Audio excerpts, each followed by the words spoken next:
Donc on démarre avec Bertrand Barthélémy qui est avec nous, le CEO de Flowbird. Alors, on avait fait connaissance, Bertrand, il y a on ne sait plus il y a combien de temps d'ailleurs, ni vous ni moi. 4-5 ans. 4-5 ans, alors que la boîte s'appelait Parkeon. Et j'ai découvert, et franchement peu de gens le savaient, que vous étiez le leader mondial des parcs-mètres. Mondial. Installé à Besançon. Discret. Voilà. Vous m'expliquez tout ce que vous étiez en train de mettre au point en termes de... En gros, c'était ça, on peut le dire d'un mot, Bertrand. Le sujet, c'est pas qu'on paye pas le parc-mètre ou qu'on veut pas le payer. Si c'est simple, fluide, sans couture, comme disent les télécoms, à ce moment-là, on paye. Exactement. Et l'intérêt, c'est que ça permet de fluidifier la ville, de permettre aux commerçants d'avoir des clients qui trouvent une place pour se garer, pour rentrer dans leur magasin, aux habitants de trouver une place quand ils rentrent chez eux le soir, d'éviter les voitures qui restent pendant des heures ou des jours au même endroit. Et ça rend un service positif au quotidien. Oui, mais là où vous avez apporté énormément d'innovation, c'est qu'il y a une époque, il fallait des pièces. Enfin, c'était il n'y a pas si longtemps que ça, finalement, pour payer le parc-mètre. Et vous étiez comme ça, j'ai pas de pièces. Eh merde, tant pis, je prendrai la prune. Et donc, maintenant, c'est arrivé sur notre portable. C'est-à-dire, maintenant, il faut vraiment y mettre de la mauvaise volonté pour ne pas payer le parc-mètre. C'est ça le truc, quand même. Exactement. Donc, ce qu'on a fait, c'est qu'on a commencé par mettre la carte bancaire. Ouais. Donc, la carte avec le code. Maintenant, on met la carte bancaire sans contact. Ça devient extrêmement simple. On a évidemment mis le téléphone. Donc, ça vous permet de payer avec votre application. Et d'ailleurs, je vous encourage de télécharger l'application Flowbird. On est le numéro 1 en France avec 210 villes. On va y aller, justement. Et donc, ça devient facile. Et puis, on est en train d'aller au-delà du stationnement. On essaye de vous rendre la vie facile, que vous preniez le bus, que vous preniez un vélo, que vous preniez votre voiture. On veut que tout ça s'enchaîne de façon extrêmement fluide, extrêmement simple, et que vous n'ayez pas à vous enregistrer à chaque fois. Vous voulez devenir une plateforme. Et nous sommes une plateforme. Ah, vous voulez devenir une plateforme.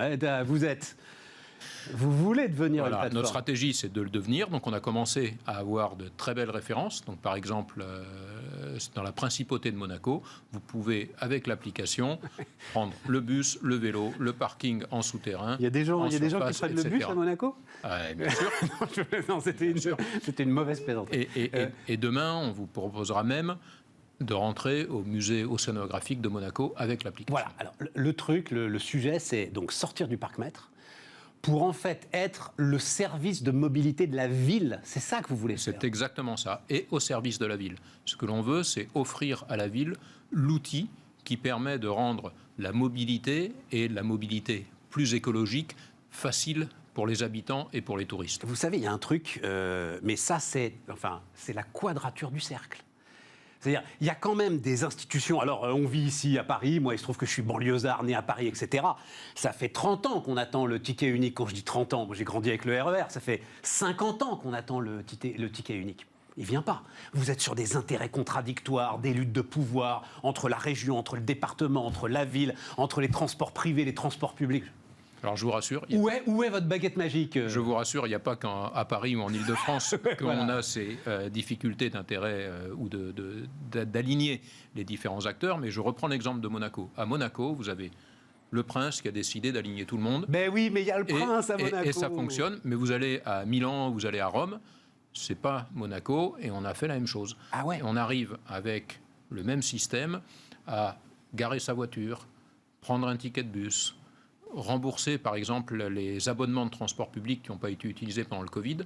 La seule façon qui a été trouvée par la ville de Rome, c'est utiliser nos systèmes. Donc on rend tous ces types de services. Et la difficulté, autrefois, elle était technologique. Aujourd'hui, la technologie a fait suffisamment de progrès pour créer ces plateformes qui permettent de rendre simple la prise d'un moyen de transport et son paiement, sans avoir à se réenregistrer à chaque fois. Et la vraie difficulté, c'est ce que vous avez dit, c'est d'aligner les différents acteurs, les différents décideurs, parce qu'ils ont des objectifs ou des organisations qui peuvent être contradictoires. Parce que votre rêve, c'est aussi d'aligner les opérateurs privés qui font des trottinettes, par exemple. C'est d'aligner les opérateurs de VTC. C'est ce qu'on fait à Monaco. Par contre, notre objectif n'est pas de le faire à la place de tous ces opérateurs, bien sûr que non. Mais de faire que la ville puisse offrir cette plateforme et que les opérateurs se connectent sur cette plateforme de façon à ce que ce soit simple et fluide pour l'utilisateur final. Et donc vous, ça veut dire plateforme œcuménique ? Exactement. Qui prend tous les systèmes. Et décidée par la ville et pilotée par la ville. Et donc c'est pas le GAFA qui va décider comment la mobilité va être organisée sur un territoire, ce sont les responsables politiques à qui nous apportons la solution technologique qui leur permet de prendre ces décisions et de définir eux-mêmes leurs objectifs politiques. Mais oui, parce qu'on est sur des données qui sont quand même nos données de circulation ultra précieuses. Enfin, en plus, on est identifié. Enfin, voilà. On a les données de circulation, on a l'identité, on a les coordonnées bancaires, on sait exactement ce que vous faites, à quel endroit, etc. Et donc, nous, notre engagement, c'est de dire à la ville, ces données, elles vous appartiennent, elles appartiennent aux utilisateurs, et nous, on ne les revendra jamais à personne. On vous le garantit. Et en sous-jacent, la petite menace, enfin la petite menace, je ne veux pas le dire comme ça, mais vous dites, si on ne le fait pas, nous ensemble, là, Flowbird et les mairies, il y en a d'autres qui vont s'en occuper et la nature aura du vide, quoi. Exactement. Ouais. Et donc, ce qu'on voit depuis qu'on s'est rencontrés il y a 5 ans, c'est que cette stratégie de plateforme, cette stratégie vers le logiciel, on l'a réussi, année après année, on progresse. Le Covid, l'année dernière, on a été frappé comme tout le monde, et en 2021, grâce à tous ces logiciels, à tous ces moyens de paiement qu'on met à disposition des villes, et on est revenu déjà en 2021 au niveau auquel on était en 2019. Mais pourquoi vous êtes frappé? C'est-à-dire vous touchez une redevance sur chaque transaction? On est frappé parce que nos clients, qui sont les villes, ont été frappés, donc on réduit les investissements, on a arrêté de prendre un certain nombre de décisions, et donc tout a été gelé. Non, c'est effectivement très intéressant, d'où d'ailleurs... Alors, est-ce que c'est ça qui explique aussi le changement de nom et l'idée que... parce que Flowbird, je ne connaissais pas plus que Parkeon, il faut bien le dire. Hein. Exactement, donc le changement de nom, il illustre le fait que nous étions et nous restons un fabricant de matériel. Donc vous pouvez acheter votre ticket de TER en France sur un matériel Flowbird, vous pouvez acheter votre ticket de métro ou recharger votre passe Navigo sur un matériel Flowbird ou le passe-passe dans la métropole européenne de Lille. Mais au-delà du matériel, on a rajouté tout un système de logiciels de paiement, donc en particulier le téléphone, les cartes bancaires et cette place de marché que vous avez au-dessus, qui permet de rendre la vie et la mobilité simple aux habitants et aux touristes. Ce qui me frappe à chaque fois que je vois des boîtes comme vous, Bertrand, une magnifique entreprise de taille intermédiaire, c'est qu'on est leader mondial. Donc on ne l'a pas dit, mais vous opérez... Alors c'est les parcs-mètres, j'imagine, 4350 villes. Les parcs-mètres et les logiciels. Donc par exemple en France... Mais par exemple ces plateformes, là, vous avez combien de villes aujourd'hui? On en a à peu près 500 dans le monde, dont 254 en France. Ouais, quand même. Mais sur lequel ne rentrent, mis à part Monaco, puisque Monaco, vous avez le Prince, sur lequel ne rentrent que les opérateurs publics, ou il y a aussi des opérateurs privés à Rome et Milan, par exemple? Alors, à Rome et Milan, on a les opérateurs privés, et en France, ou en Angleterre, ou en Australie, ou au Canada, ou aux États-Unis, on s'occupe du stationnement, mais on s'occupe aussi du transport public. Et donc, la dernière innovation dans le transport public, c'est la capacité de monter dans un bus sans avoir à s'inscrire nulle part, et vous prenez votre carte bancaire sans contact, vous la mettez devant le valideur, pouf, c'est payé. Si vous êtes deux, vous présentez 2 fois, vous avez 2 tickets, et ça fonctionne. C'est génial. Et ça, on en a vendu 10 en France déjà dans la dernière année. Monaco tourne, Amiens tourne, on vient juste de gagner la ville de Toulouse. On est en train d'installer toute l'Irlande du Nord. Et c'est ce qu'on disait tout à l'heure, Bertrand, c'est-à-dire que le ROI, puisqu'il faut bien parler de ROI, le retour sur investissement, il est automatique. Si c'est facile de payer, alors évidemment, il y a des gens pour qui c'est cher, mais sinon, les transports publics, quand même, globalement, il y a énormément de gens pour qui c'est rien du tout, en fait. Au-delà de ça, c'est-à-dire que vous enlevez la contrainte ou la difficulté d'acheter votre titre de transport. Et c'est ça. Et donc, si vous avez votre carte de bancaire sans contact ou votre Apple Pay ou votre Google Pay, vous le présentez, ça vous coûte 50 centimes ou 1 euro suivant le tarif. Et voilà. Mais vous devez avoir quelque part les gains de chiffre d'affaires justement bien sûr, amenés par vos équipements. Donc si je prends l'exemple de Édimbourg, où on fait ça, on s'aperçoit que 43% des gens qui prennent le bus maintenant à Édimbourg le prennent avec leur carte bancaire sans contact. Donc vous avez beaucoup moins de fraude d'un côté, et puis vous avez un coût pour la collectivité qui est beaucoup plus faible, parce que vous avez pu organiser le réseau de distribution. Mais en termes de revenus pour les transports d'Édimbourg, par exemple, c'est plus quelque chose? C'est plus probablement entre 5 et 10%, quelque chose comme ça. La personne un gain de 5 à 10% de chiffre d'affaires. Dites à un chef d'entreprise, on va vous mettre un truc, ça va vous faire gagner 10% de chiffre d'affaires. Je pense que personne ne le refuse. Hein. Voilà, exactement. Et puis, c'est complètement sans contact. Donc, ce qui vous bloque, c'est ce qui nous bloque, c'est les luttes de pouvoir. Ce qui bloque la mise en place, c'est la difficulté d'aligner différents niveaux Voilà. d'organisation territoriale qui ont des objectifs et des contraintes qui peuvent être différents. Et puis après, nous, en tant qu'ETI, et je pense qu'on n'est pas les seuls, ce qui nous bloque, nous, dans notre croissance, c'est notre capacité à embaucher.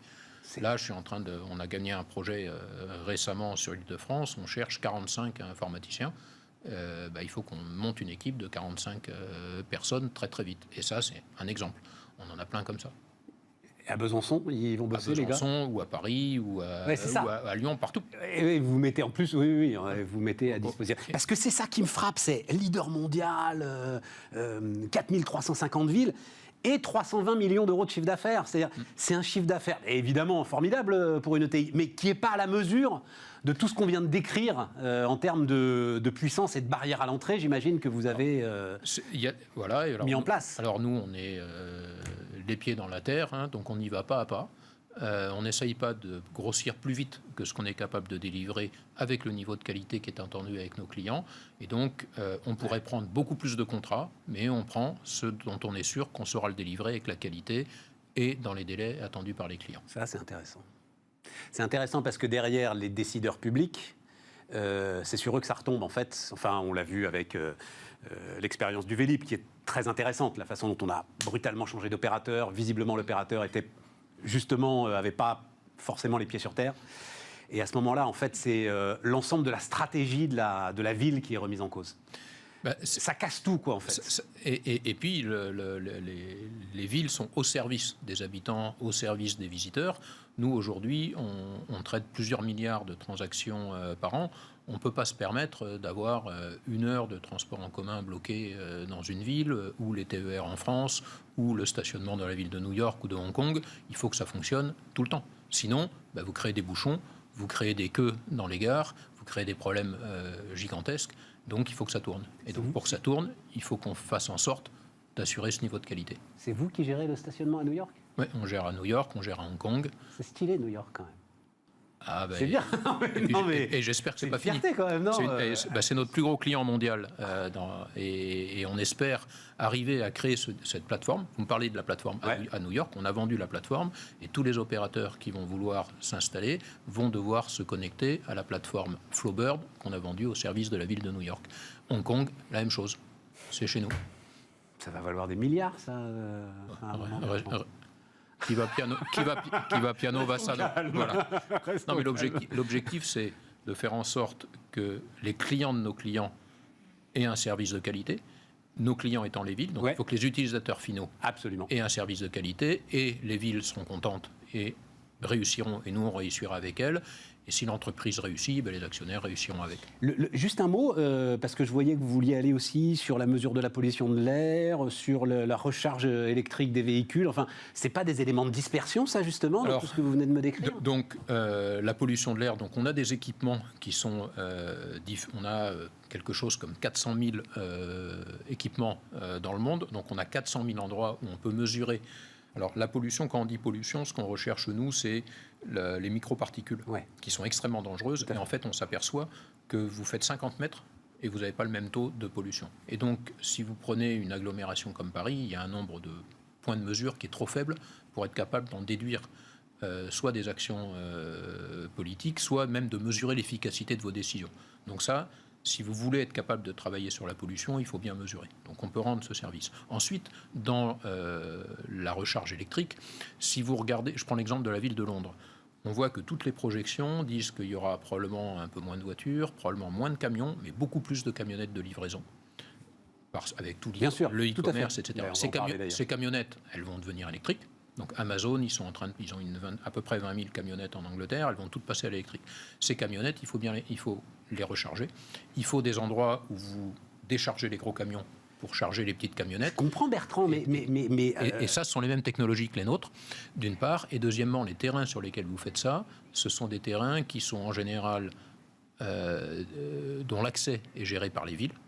C'est les villes qui peuvent décider. Et donc, ce qu'on amène aux villes, c'est non seulement on va gérer les gens qui prennent les bus ou les tramways, non seulement on va gérer les voitures individuelles, mais on va aussi vous aider à gérer ce dispatching de toutes ces camionnettes de e-commerce avec les mêmes technologies. Et c'est important pour vous, parce que si vous ne traitez pas tout, vous avez des camionnettes qui sont garées au milieu des rues. les voitures avancent plus, les bus avancent plus. Ah, mais c'est très clairement sans doute l'un des enjeux urbains les plus importants des Exactement. 20 prochaines années. Ça, Voilà. il y a absolument aucun doute. Et donc nous... Mais ça colle avec ce que vous faites aujourd'hui. Ce sont les mêmes clients, ce sont nos technologies, et donc on essaye d'utiliser les technologies pour répondre aux besoins actuels les plus aigus des clients. Merci Bertrand. Bertrand Barthélémy, donc le patron de Flowbird, était avec nous sur Bismart.